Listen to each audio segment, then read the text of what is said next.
people are talking about the climate of this country, and it's turned upside down, and the division. And, I scratch my head when I hear that, because I'm like, can anyone tell me when the division started? Did it start this year, 2 years ago, 5 years ago, 2 weeks ago? Or was it always here? The Nazi flag. Representative of Congress had a Nazi flag on his wall. Well, an American flag with a Nazi symbol embedded in it. Young Republicans, remember that? If I want to see monkeys, I'll go to the zoo. That's what they typed in their chat, right? Paul Ingracia, I believe. Martin Luther King holiday should be tossed into the seventh circle of hell where it belongs. But I recall that Martin Luther King was fighting for the rights of not just Black Americans, Native Black Americans, but the rights of poor whites. I'll be back.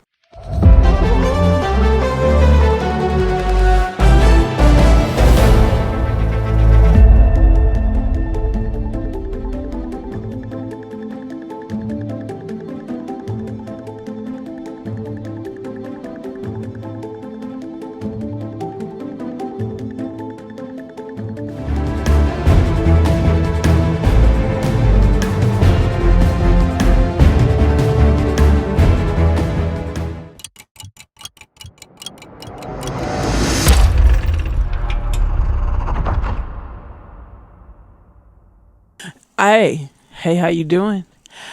I hope you guys are doing swell. It's been so much craziness going on in this world, hasn't it? Particularly America. I mean, article after article. It's like you don't even get in. It's almost like those who have been to the beach and you've been in the water when waves just kept coming and just knocking you down. And before you could get up and catch your breath, it hits you again and you just go under. Like, please, let me get up out of this water before I drown. That's what's been going on in this country. It's like every time you look around, someone getting exposed in politics is someone did a heinous crime. Someone said this. So I'm like, my God. And then I'm seeing these 5-year-old, 9-year-old, 12-year-old kids committing crimes. It's like, where are you getting this from? Are you saying your parents do this? You watching too many ridiculous movies and television shows? When I was coming up, my mother monitored, what I watched. I don't know what's going on today. It's ludicrous. But anyway, I stumbled across this article, for real. I really did, because I wasn't even looking for it. It was published in 2020, so everybody's nerves was raw. And a lot of people was just like, we are so over it. So when I saw the article, it brought to mind recent events that have taken place. Like what I opened the video up with, the Nazi flag in the congressman's office, the young Republicans, this guy that Trump appointed or nominated. He said that he could be a bit of a Nazi or Hitler or something like that. I was like, wow. Just wow. What in the world? In the comments, I tell people, like, it's a good thing that this is coming out. And some people are like, why is it a good thing? Because too many people have lied about it not being the way that we are seeing that it is. I was having a conversation with a few people, and I said, Trump is like putting a mirror to the face of white racist America.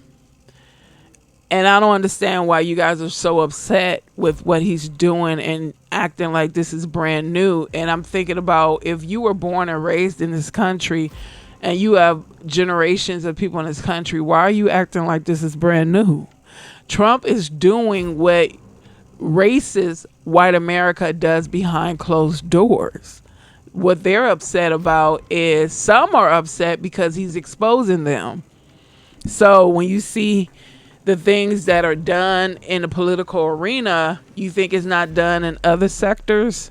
You think the way the young Republicans were talking, you think people in other sectors don't talk that same way?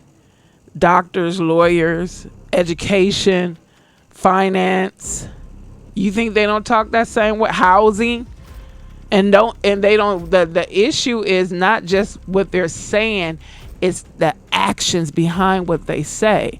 Because if they're talking this way, they're doing discriminatory things against those people they talk harshly and racistly about. It goes hand in hand. If I am biased against a group of people, prejudice against a group of people, and I worked in a particular field that has to do with service, that has to do with helping people, you think I'm not going to treat those people unfairly? Or you think I'm going to feel the way I feel and treat everybody fairly? Come on, wake up. Let's deal with reality. So when I saw this article, it made me think about the things that have unfolded in this country so far as politics are concerned. So let's get into it. But first, before I get into it, I want to show you this clip right quick. Check it out. The whole world belongs to black people. Don't you believe that the black and white can live side by side in harmony? If I said yes, that don't make it right, because they can't. I was in Milwaukee just meddling the other day. Didn't nobody see me. And I saw white people, white babies, white girls, and they just was jeering and they hate and they just evil as they can be, coming to kill and shoot and throw bricks at Negroes. You're talking, and this is as a whole. But you're talking in particulars when you must talk in general. Why is it your whole conversation now is to keep Negroes with you? Why you don't want us to leave you? Because they so scared. Every bit as good as white people. It's good as white, right? They're all the same. They're all God's. We're not saying we're not all God's people. Because if whites was God's people, they wouldn't treat us like they do. Hey, Cassius, you're talking. I'm not Cassius. You're still calling me. I can't get you. Muhammad, you're talking. I'm not talking. You're talking. So you're gonna keep calling me a white man's name. I'm not white. I don't want to be calling after your name no more. I'm not no slave. I'm Muhammad Ali. It's so weird because they had so many opportunities to do right by us and pay a debt that was owed. The debt traveled down the bloodline because they didn't pay the people they enslaved. So I had them working for free. If they had done right by our people, they know we would have separated from them, because they know it was no way on this earth we could have lived together, because the mentality they had against us was so ingrained. They did not and do not see us as a part of mankind. They only saw us as chattel, less than human, like animals. So they know that if they did right by us financially, they know we would have separated. So the question is, when we talk about reparations and they're like, oh my God, where's this money going to come from? Where's this money going to come from? Meantime, this administration or this government has given countries billions and trillions of dollars, but when it comes to us, they never have the money, right? So it's like, if you don't want to have anything to do with us, and it's black fatigue, and you're overwhelmed by us always talking about the past that you guys never corrected, because you have the ability to correct it, but you chose not to. Why do it seemed like you guys will push this reparation forward so we can separate from you? It takes money, it takes resources, it takes tools and equipment, So, like I said, it's weird. Let me say the title again. In America, there are no good white people, and there are no well-intentioned white people, but they can become something better. But I want to give you a little brief history, just a little tiny bit of history of racist politicians, because some people want to just act brand new, like racism was just pulled out of the crack of someone's anus just now, and it never existed prior to what some people say Trump administration is displaying today. Yeah, let's look at the history. I want to refresh your memories, folks. March 29th, 2013. Rep. Don Young, Republican from Alaska. The 79-year-old congressman used the term wetbacks to refer to Latinos, foreign workers, in an interview on Thursday, and he received some major blowback for using the racial slur. So when you guys want to say, well, he's causing division, and he's this and he's that, it's been here. Why y'all keep... Really? Why do you guys keep denying racism in this country? Please tell me. Please tell me why you guys keep denying that. Let's continue. Okay. Former Senator George Allen, Republican from Virginia, at a campaign stop during his 2006 re-election bid, Allen used the term Macaca to refer to an Indian American campaign volunteer who was filming the event for the senator's Democratic opponent. This is what the guy said. Can somebody answer this question in the comments? Are some white people just oblivious to racism? Like, for real, I'm really asking that question. Listen to what he said. Let's give a welcome to Macaca here, Allen said. Welcome to America and the real world of Virginia. Macaca is a racial epithet against Africans used by some people of European descent. It was later revealed that Allen's mother was raised in a Jewish family in North Africa and that she had previously hid her heritage from her children. Allen apologized after the incident occurred. I would never want to demean him as an individual, he said, according to the Washington Post. I do apologize if he's offended by that. That was no way the point. Okay, let me read this article and then I'm gonna get back to like the last example of racist politicians in this country. Let's start the article. And then I'm gonna play some clips too. Some more clips. Whiteness is a metaphor for power, James Baldwin said. Remember, this article was published June 22, 2020. I'm tired of hearing about well-intentioned white people. I've started to ask myself what that really means when white people say that, often with a chagrined look on their face as if to say, yeah, white people are dumb about race, but can you blame them? They just don't know any better. They're just innocent. They were just born not knowing. White discourse that excuses white supremacy, probably the most vicious, sadistic force in the history of humanity.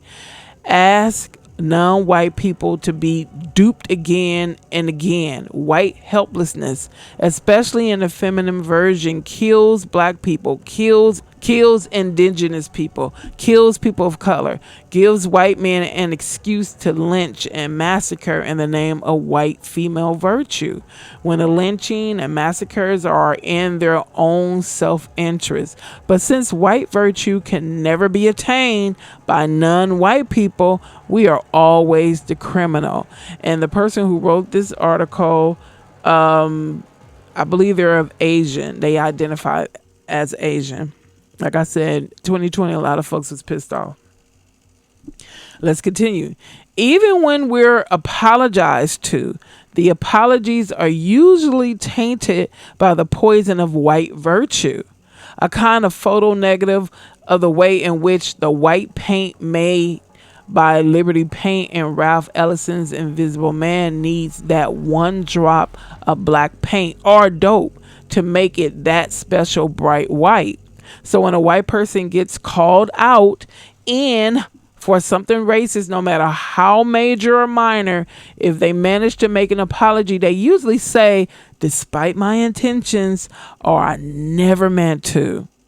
If they're apologizing or excusing another white person, they might say, yes, they did something that caused harm despite the best intentions. Often what they're thinking or saying is, they're still a good person. They just made a mistake. We all should know by now that racism is measured by impact and not intent. But the white person who says these things really means, I did not intend to harm anyone. But if you ask them, did you intend to be anti-racist? Did you intend to ask for consent for whatever action you took that harmed people of color? Did you intend to act only after considering your inherited and reinforced anti-blackness programming? If they're being honest, they'll say no. So let me play this other example of a racist politician. You guys might know this guy very well.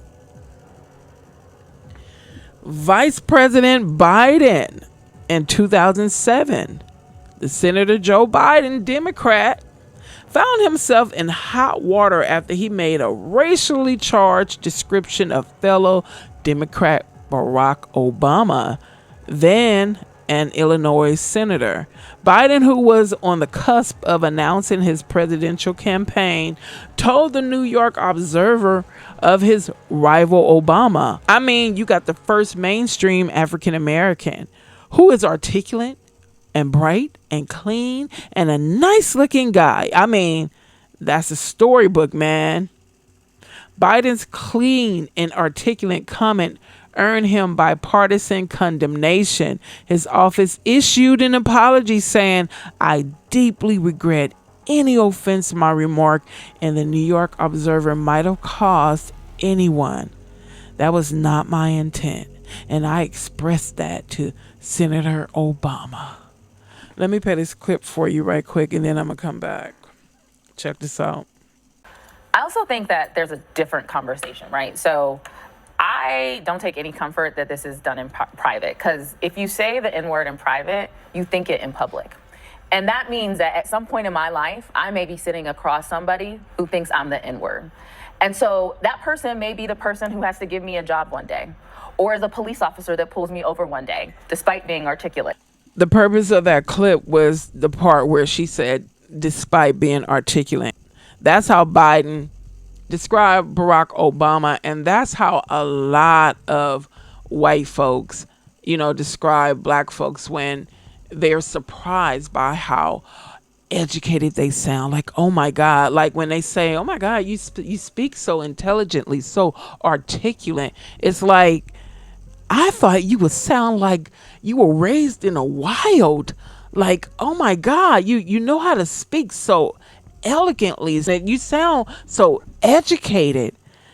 Wow, that's how it comes off to us. It's never taken as a compliment. It's taken like on the inside. I'm rolling my eyes at you and I'm asking, what the F is wrong with you? What the F is wrong with you? Have you ever heard a white person say that to another white person? Even if they came from Trailer Park Trash Central, you would never hear them say that. I haven't.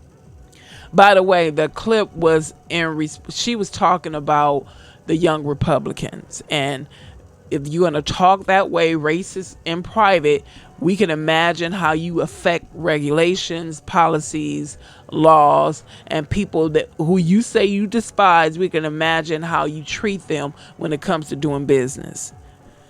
Okay, let's continue.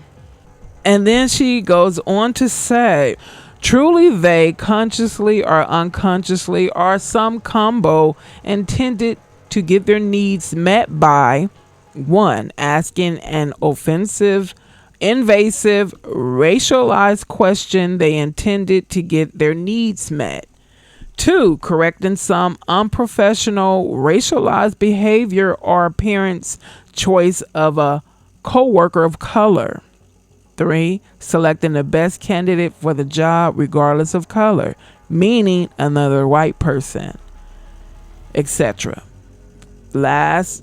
Fourth, I'll say, meaning they actually intended to uphold the unspoken values of whiteness, white culture, and thereby uphold the status quo in which whites hold all the power and wealth in our society. And again, I keep telling you, when you call non-white people racist, you're just showing your foolishness, how uneducated you are, and how you sound like a parrot. Because the people that hold the power or held the power, they are the only ones that can be racist, because racists can interfere with your livelihood. Look up what prejudice. Okay, I'm tired of repeating it. Let's go on. So I recommend that white people stop thinking about trying to be good white people, meaning, and start practicing the habits of white abolitionism. Barner Hesse. Abolitionism, while in a white or non-black body, means to work to abolish the policies that reward whiteness and anti-blackness, which means behaving in an anti-racist manner and fighting for anti-racist policies. That means a person holding a white identity or non-black identity takes full ownership of the job of dismantling racism and anti-blackness. It means working to be a human, not an overseer. That's the good intentions I'm looking for. And the person who wrote this article, their name is Sun Young Shun. I'm sorry if I said the name word Shin. Sun Young Shin. So, white racist Americans and Americans who, really want to know white Americans who want to know the truth. Native Black Americans aren't the only one. Fortunately, we're not the only ones pointing this out. I guess a lot of groups have to get angry enough to talk about it, but we're always going to talk about it because we're mostly at the brunt of, you guys' hostility. I don't know where it comes from. Most likely fear. We're the ones at the brunt of it. So, and then you got more of them talking about it now because, it's interfering in their livelihood, the deportations and whatnot. So, yeah, I thought the article was quite interesting. And it was more, let me see, the example of racist politicians. It was more examples, but I only pulled out a few because I actually thought this article was going to be very long, but it really wasn't. I can give a couple of more examples of racist politicians prior to Trump, because a lot of people, I noticed that a lot of Democrats like to, I keep trying to tell y'all, they be playing y'all. They play a lot, both sides play a lot of mental and psychological games, but I believe Democrats play more psychological games than Republicans. But the Democrats are trying to make it appear as though, there was no problems in this country before Trump. There were no problems. Like, oh my God, he's just causing all these problems. It was no problems before Trump. You really believe that? Oh my God, if you really believe that, there's nothing to talk about. Nothing.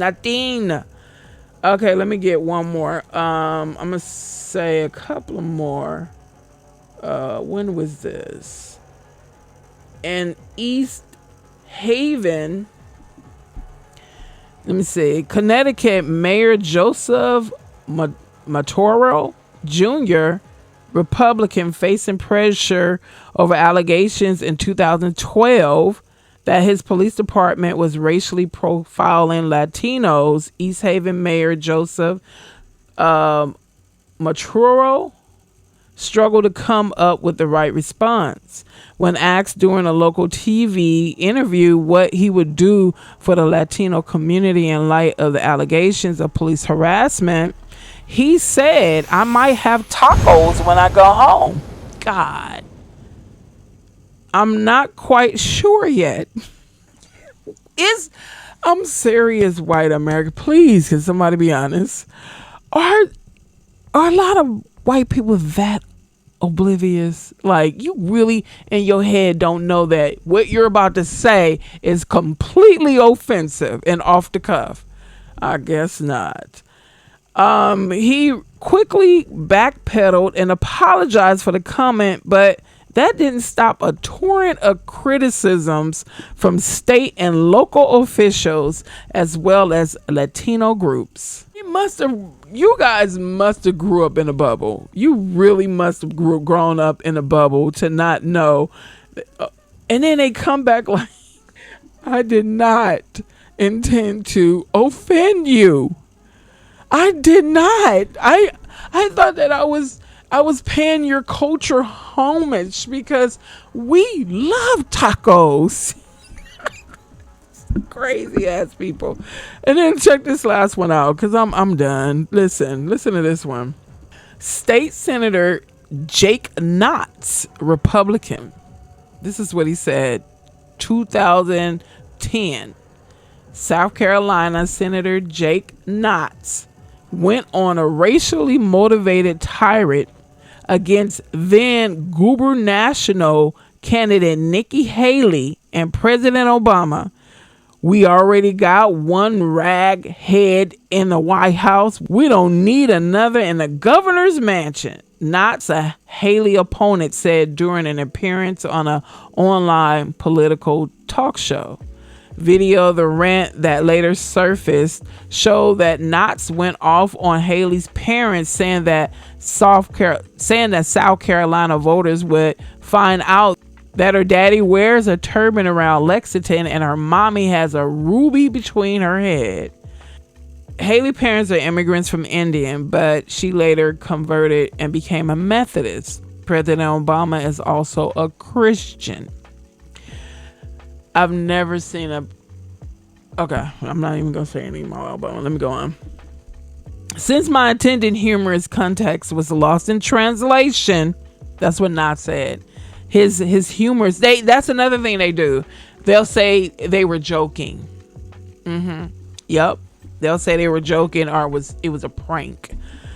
Since my intended humorous context was lost in translation, I apologize, Knox later said in a statement. I still believe Miss Haley is pretending to be someone she is not, much as Obama did, but I apologize to both for an unintended slur. Haley went on to win the GOP primary. So, again...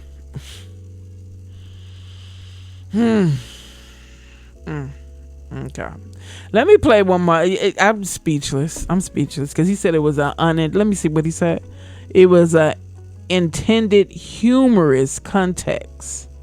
He said, since my intended humorous context was lost in translation. And he probably meant that. He probably meant that he was being humorous. I'm going to play this one last clip from this what's her name? Sunny from The View. And she's speaking in regards to, I think, the young Republicans when their racist text private chats were exposed. Check this out. But my life, my lived experience as an Afro-Latina in this country helps me tell the uncomfortable truths about this country with real clarity. And that's why I wasn't surprised. And I think many people would like to deny that lived experience. I'll say it again because I've said it on the show many times. Trump's rise, in part, was based in racism and white supremacy. I just added that clip because I was just showing how many more groups of people are coming out, blatantly speaking against racism more than ever. It's the first time I've seen other groups speak so openly and passionately with their whole chest against racism. But another thing it's annoying to me is how people are trying to literally make it seem like racism didn't exist before Trump. Am I getting it wrong? Are people not making it seem like racism only came with Trump, or are they just saying that it's been amplified since Trump? Which one? It's been amplified more since Trump, or it just came when Trump came? Because, some people... Okay, folks, that's about all I have for you today. And I will be uploading another video soon because I found some information out that I didn't know about prior to today. Yeah, I knew a little bit about it. I don't want to disclose what it's going to be about, but you'll see when I upload it tomorrow. All right, then, folks, thank you for your time and attention. Thank you for liking, commenting, sharing. Sharing is caring. And I will see you guys in the next video. Take care.